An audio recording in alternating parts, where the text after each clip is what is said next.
बात सबसे पहले उत्तर प्रदेश की होगी। उत्तर प्रदेश में एनकाउंटर पर पॉलिटिक्स का सिलसिला जारी है, क्योंकि सुल्तानपुर डकैती केस में अब एक और एनकाउंटर हुआ है और ये एनकाउंटर हुआ है अनुज प्रताप सिंह का।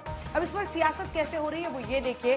प्रश्न पूछे जा रहे हैं इस बात को लेकर, क्योंकि इससे पहले इसी मामले में मंगेश यादव का एनकाउंटर हुआ था, जिस पर समाजवादी पार्टी के अध्यक्ष अखिलेश यादव ने ये सीधा हमला योगी सरकार पर बोला कि जानबूझकर जाति देखकर मंगेश यादव का एनकाउंटर किया गया है, जबकि ठाकुर समुदाय, राजपूत समुदाय से आने वाले लोगों को बचाया जाता है। अब अनुज प्रताप सिंह का एनकाउंटर इसी केस में हुआ है जिसमें मंगेश यादव का एनकाउंटर हुआ था। अनुज प्रताप सिंह ठाकुर है। ऐसे में अब ये प्रश्न पूछा जा रहा है कि क्या वाकई ये आरोप चूंकि लग रहा था इसलिए ये एनकाउंटर हुआ है? क्या जाति और एनकाउंटर में कोई डायरेक्ट कनेक्शन दिख रहा है यूपी में? इस रिपोर्ट में देखिए।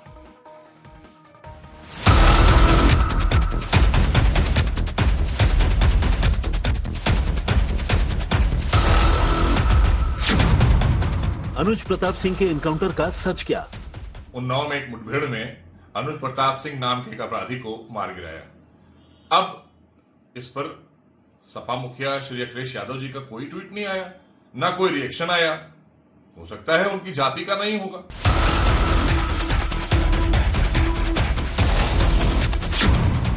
क्या डैमेज कंट्रोल के लिए एनकाउंटर हुआ? मंत्री अखिलेश सिंह यादव जी ने ये ट्वीट किया था कि यादव का ही इनकाउंटर क्यों, ठाकुरों का इनकाउंटर क्यों नहीं हो रहा। अब तो ठाकुर का भी इनकाउंटर हो गया। राजनीतिक चक्कर में हमारे लड़का हमारे हाथ से निकल गया।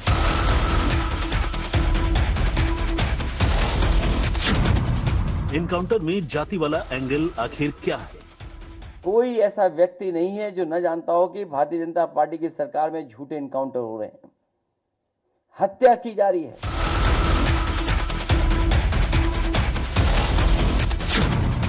यादव और ठाकुर दोनों जाति के आरोपी ढेर।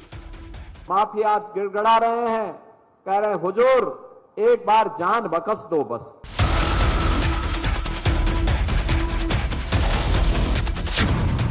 क्या जाति है बहाना, योगी पर है निशाना? सुल्तानपुर डकैती कांड में पहले 5 सितंबर को मंगेश यादव का एनकाउंटर हुआ। अब अनुज प्रताप सिंह का यूपी एसटीएफ ने एनकाउंटर कर दिया।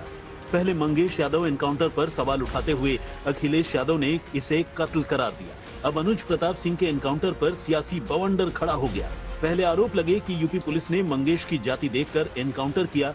अब अनुज प्रताप सिंह के एनकाउंटर पर फर्जी होने के इल्जाम लग रहे हैं। डकैती के आरोपी मंगेश की जाति यादव थी, जबकि अनुज प्रताप सिंह की जाति राजपूत है। तो क्या यूपी पुलिस ने जाति देखकर एनकाउंटर किया या ऑपरेशन के दौरान दोनों आरोपी मारे गए? ये बड़ा सवाल है। तो अनुज प्रताप सिंह के एनकाउंटर पर जो सियासत अब छिड़ गई है वो अब आपको दिखाएंगे, क्योंकि परिवार अनुज प्रताप सिंह जो कि मोस्ट वांटेड था इसी सुल्तानपुर डकैती मामले में, उसके एनकाउंटर के बाद परिवार वाले सवाल उठा रहे हैं इस एनकाउंटर पर। अच्छा, इसी मुद्दे पर अखिलेश यादव भी घेर रहे हैं योगी सरकार को। अखिलेश यादव का ये कहना है कि योगी सरकार एक के बाद एक ऑन द स्पॉट फैसले कर रही है। अपराध के मामले में कानूनी प्रक्रिया का उल्लंघन करते हुए सीधा एनकाउंटर किया जा रहा है और इस तरह से ऑन द स्पॉट एनकाउंटर करके कानूनी रूप से फैसला लेना घातक हो सकता है राज्य के लिए, देश के लिए। आइए आपको दिखाते हैं वो पॉलिटिक्स जो अब इस पूरे मामले पर छिड़ गई है। परिवार जो सवाल पूछ रहा है और अखिलेश यादव जो सवाल खड़े कर रहे हैं।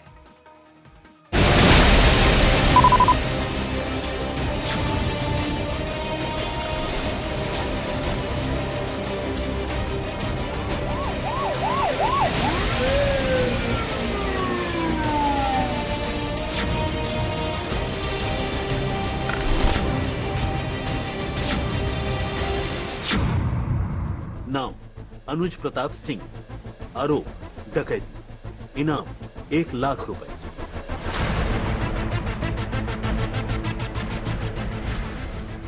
यही बायोडेटा है एनकाउंटर में मारे गए आरोपी अनुज प्रताप सिंह का। सुल्तानपुर डकैती कांड की एफआईआर के मुताबिक अनुज प्रताप सिंह भी वारदात में आरोपी था। यही नहीं, अनुज प्रताप सिंह एक पेशेवर क्रिमिनल था, गैंग बनाकर अपराध को अंजाम देता था। सूरत में हुई डकैती के केस में भी अनुज प्रताप सिंह का नाम सामने आया था। पुलिस के मुताबिक सुल्तानपुर डकैती कांड के बाद से ही अनुज प्रताप सिंह की सरगर्मी से तलाश की जा रही थी। करीब 25 दिन से पुलिस और अनुज प्रताप सिंह के बीच लुका छिपी का खेल चल रहा था। 23 सितंबर की सुबह पुलिस और अनुज प्रताप सिंह का उन्नाव में आमना सामना हो गया। 28 अगस्त को सुल्तानपुर में सराफा व्यापारी के यहाँ हुई डकैती के मामले में यूपी एसटीएफ की टीम ने 1 लाख रुपए के इनामी अनुज प्रताप सिंह को आज उन्नाव के अचलगंज इलाके में मार गिराया। इस वक्त मैं मौजूद हूँ ठीक उसी इलाके में जहां पर ये पूरी मुठभेड़ हुई। यहाँ पे अगर आप देखेंगे यही वो स्पॉट है जहां पर गोली लगी अनुज प्रताप सिंह को। अगर आप देखेंगे यहाँ पर स्टेन्स मौजूद हैं, खून के धब्बे मौजूद हैं। यही वो धब्बे हैं जो अनुज प्रताप के खून के हैं जब उसको पैर में गोली लगी, जिसके बाद उसे अस्पताल पहुंचाया गया। यहाँ से अगर आप देखेंगे तो ये फॉरेंसिक टीम जो है यहाँ पे आके साक्ष्य जुटाने का काम उन्होंने किया है। यहाँ पे अगर आप देखेंगे तो आपको मास्क मिलेगा। झाड़ियों में जाके भी फॉरेंसिक टीम ने साक्ष्य जुटाए। ग्लव्स वगैरह आप देखेंगे तो अभी भी मौके पर पड़े हुए हैं। ये सूचना मिली थी यूपी एसटीएफ और पुलिस की टीम को कि इस पूरी डकैती के जो आरोपी हैं उसमें से 2 आरोपी यहां उन्नाव में मौजूद हैं, जिसके बाद पुलिस की मदद से ये पूरे ऑपरेशन को अंजाम दिया गया। आपको बता दूं सीरीज ऑफ इवेंट्स, ये रोड है उस गांव की जो पूरी सुनसान है। यहां से सुबह 4 बजे का वक्त था जब अनुज प्रताप अपने साथी के साथ बाइक से आ रहा था और इसी की पहले से जानकारी पुलिस और यूपी एसटीएफ को टीम को थी जो यहां पर जो है पहले से ही घात लगाए बैठी थी और इंतजार कर रही थी अनुज प्रताप सिंह का। ये वही स्पॉट है जहां पर अनुज प्रताप की जो बाइक है वो पुलिस ने सीज करी। पुलिस की माने तो अनुज प्रताप सिंह बाइक पर सवार था। यूपी एसटीएफ को पुख्ता जानकारी मिली थी कि अनुज प्रताप सिंह अपने साथी के साथ आने वाला है।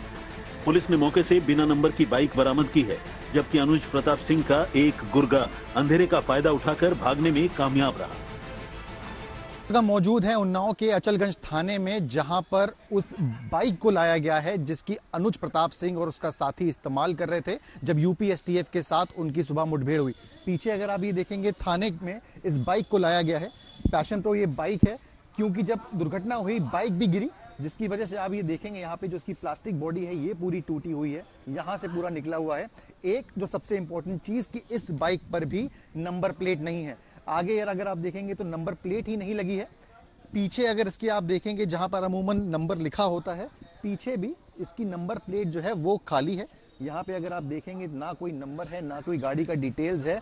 संभवतः पुलिस और एसटीएफ की टीम अब इसकी जांच में लग गई है कि वो कौन व्यक्ति थे जिन्होंने ये बाइक अनुज प्रताप सिंह और उसके साथी को मुहैया कराई। यहाँ पर भी आप देखेंगे तो बाइक की जो हालत है दोनों तरफ से टूट गई है। मौके पर जब मुठभेड़ हुई तो बाइक छोड़कर गिराकर जो आरोपी हैं उन्होंने भागने की कोशिश करी, जिसके बाद ये एनकाउंटर हुआ। अब फिलहाल इस बाइक को यहाँ पर जांच के लिए लाया गया है।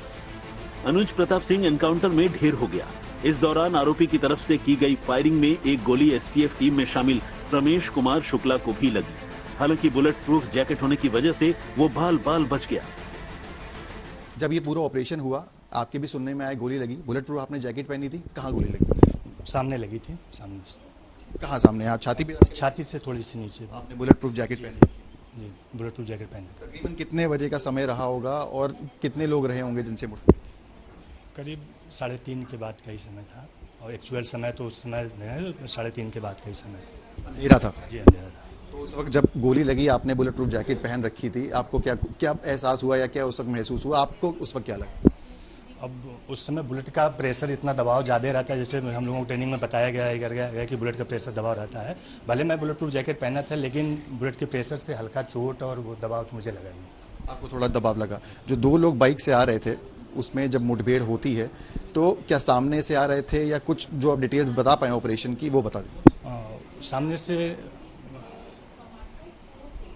आप लोगों ने रोकने की कोशिश? जी रोकने की कोशिश की थी। उन लोगों ने जवाबी फायरिंग? जी जवाबी फायरिंग करी। उसमें से सुनने में आ रहा है कि वो एक भाग भी गया है। किस रास्ते से कैसे भागा? एक को घेरा गया, एक पहली गोली चलाया जो मुझे हिट हुई तो मैं लुढ़क गया। वो पूरी तरीके से मैं उसको देख नहीं पाया कि वो किधर भागा। जैसे गोली लगी मुझे प्रेशर लगा तो मैं लुढ़क गया था, ऐसा नहीं। आप गिर गए? जी। तो आपके साथियों ने उठाया? हाँ आप साथियों ने। अनुज प्रताप सिंह के इनकाउंटर पर यूपी एसटीएफ का एकदम क्लियर स्टैंड है उनका ये कहना है कि हमने पहले सरेंडर के लिए कहा था। दरअसल अनुज प्रताप सिंह मोस्ट वांटेड है सुल्तानपुर डकैती केस में, और ऐसे में उसको एसटीएफ का ये कहना है, यूपी एसटीएफ का, कि हमने घेरेबंदी की, हमने उसको सरेंडर करने के लिए कहा, लेकिन सरेंडर करने के बजाय उसने उल्टा यूपी एसटीएफ पर फायरिंग शुरू कर दी। लेकिन यूपी एसटीएफ की इस थ्योरी पर प्रश्न कौन खड़े कर रहा है? अनुज प्रताप सिंह का परिवार।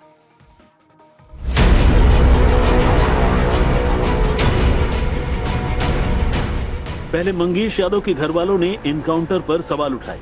अब ठीक वैसे ही आरोपी अनुज प्रताप सिंह के घर वाले एनकाउंटर को योगी बनाम अखिलेश की सियासी लड़ाई से जोड़कर देख रहे हैं। सुनिए मंगेश के घर वालों ने तब क्या कहा था और अब अनुज के घर वाले क्या इल्जाम लगा रहे हैं। अच्छा, आपके बेटे के ऊपर 8-9 मुकदमे थे, कभी आप लोगों को जानकारी हुई कि वो इतना बड़ा अपराधी है, पुलिस गैंगस्टर एक्ट का मुकदमा लिखी है? यह अपराधी होता सर इतना लेटा नहीं मिलता हो। अब इतना बड़ा छोटा मोटा घर, हम तो अब क्या मैं बोलूं अब आपसे, अब कुछ कहेंगे नहीं, हमारा जो आग बुझ गया, हम सब आप कुछ नहीं कह पाएंगे। आप जो समझ में वही कीजिए। चलो, अखिलेश यादव जी का इच्छा तो पूरी हो गई, कम से कम ठाकुरों के इनकाउंटर करके उनकी इच्छा की पूर्ति तो हो गई। ठाकुर का भी इनकाउंटर हो गया। जिसके पास 35-40 केस है उनका इनकाउंटर नहीं हो रहा, जिसके पास 1-2 केस है उनका इनकाउंटर किया जा रहा है। सरकार की मर्जी, जो मर्जी हो सरकार कराए। मंगेश यादव के एनकाउंटर को अखिलेश यादव ने जाति से जोड़ा था, तो अनुज के घर वाले भी एनकाउंटर को जाति से जोड़ रहे हैं। ऐसा क्यों? सुनिए। पता था कि सुल्तानपुर में डकैती हुई जिसमें अनुज का नाम था? नहीं पता था सर। 29 तारीख को एसओ मोहनगंज राकेश सिंह हमारे दरवाजे पर आए। उस समय मैं घर पे मौजूद नहीं था, शाहमऊ मार्केट गया था। जब मुझे जानकारी हुई कि एसओ साहब आपके घर पे हैं तो मैं घर पहुंचा। एसओ साहब से हमारी बात हुई, बोले कि आपके लड़के का नाम सुल्तानपुर डकैती में आ रहा है, ये फुटेज आई है, आपको मोहनगंज चलना पड़ेगा। मैं थाना मोहनगंज गया, वहाँ पे मुझे बिठा लिया गया और 2 दिन तक थाना मोहनगंज में रखा गया था। इसके बाद से मुझे वहाँ रात में थाना धमौर शिफ्ट कर दिया गया। 14 दिन तक मैं अंडर कस्टडी धमौर में था, 2 दिन मोहनगंज, 16 दिन पुलिस के अंडर कस्टडी में था। उस दिन पुलिस क्या पूछताछ कर रही थी 16 दिन के बाद? यही पूछ रही थी सर कि अनुज कहाँ पे हैं, आप उनको बुलाइए। हमने कहा सर जब हमें जानकारी नहीं है, हमें इतनी जानकारी है कि अनुज सूरत में है, तो हम आपको क्या बताएं वो कैसे लोकेशन दी कि कहाँ है। इसी तरह पूछताछ की गई, टॉर्चर किया गया। अच्छा, 28 तारीख को जब ये घटना हुई तब से अनुज कभी घर आए भी? नहीं सर, कोई लोकेशन नहीं, कोई फोन से बात नहीं। आखिरी बार कब बात? 28 अगस्त को सुबह बताता रहा हूँ। उसके बाद से कोई बात नहीं। आपको जानकारी तब हुई जब पुलिस ने आपको थाने में बैठाया या? जी, जब पुलिस लेकर के गई तब जानकारी हुई। अच्छा, आज आप लोग को सुबह जब जानकारी हुई उसके बाद आप लगातार देख ही रहे हैं कि इसमें जात वाली बात उठ रही कि एक तरफा इनकाउंटर। सर इसके पहले भी जब उनका मंगेश यादव का इनकाउंटर हुआ था तो श्री माननीय मुख्यमंत्री अखिलेश सिंह यादव जी ने ये ट्वीट किया था कि यादव का ही इनकाउंटर तो ठाकुरों का इनकाउंटर क्यों नहीं हो रहा। अब तो ठाकुर का भी इनकाउंटर हो गया। राजनीतिक चक्कर में हमारे लड़का हमारे हाथ से निकल गया। हम मुझे कमा के खिलाने वाला मेरा सहारा था, 22 साल का मेरा लड़का था, मैं कैसे किसके सहारे जीऊं। शासन हमें बताए कि हमारे लड़के क्या दोस्त था, एक ही केस था, यहाँ 40 केस वाले सब घूम रहे हैं और हमारे बच्चे का सिर्फ एक केस था। सरकार को एक मौका तो देनी चाहिए थी उसको सुधरने के लिए, इससे ज्यादा अब क्या कहें सर। अच्छा, तो आपको क्या लगता है कि राजनीति में आपके बच्चे? हाँ, हमारा लड़का हमारे राजनीति का शिकार हो गया, दोनों लोगों की राजनीति, हमारा बच्चा हमारे हाथ से चला गया। ये नहीं पता चला कि लूट कांड में वो था कि नहीं था? ऐसा कुछ नहीं था, मुझे भी ये कोई जानकारी नहीं थी कि लूट कांड में था कि नहीं। आरोपियों के घर वाले एनकाउंटर पर सवाल खड़े कर रहे हैं, लेकिन यूपी पुलिस का दावा है कि एनकाउंटर फर्जी नहीं है। किसी भी घटना में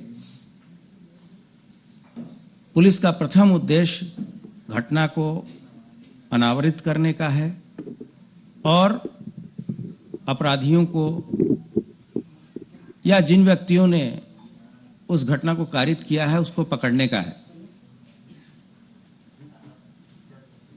लेकिन जब भी पुलिस कोई कार्रवाई करती है उस दौरान बदमाशों के द्वारा भी फायरिंग पुलिस पे की जाती है। ऐसे स्थिति में जो कार्य के हित में जो ऑपरेशन होते हैं उन चीज़ों के बारे में तरह तरह की भ्रांतियां